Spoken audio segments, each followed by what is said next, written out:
An unexpected error occurred Instagram. Hey guys, welcome back to our YouTube channel. In today's video, I'm going to show you how you can fix your unexpected error occurred on Instagram. First thing first, you have to make sure that your application is updated. Head over to your Play Store. Then here, search for Instagram. If you see update here, tap on update and update your app. Once you do so, open up your settings application from your device. At this page, scroll below, then tap on apps. On the top right corner, type in Instagram. Tap onto your Instagram, then tap onto storage. Here, clear the cache. You can also clear the data if you remember your credentials.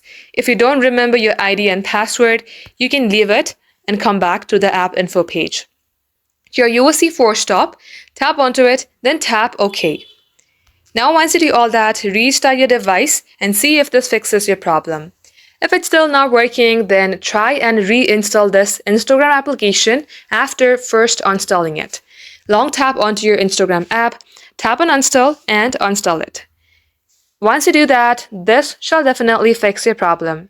Thank you for watching. We will catch you up in our next upload.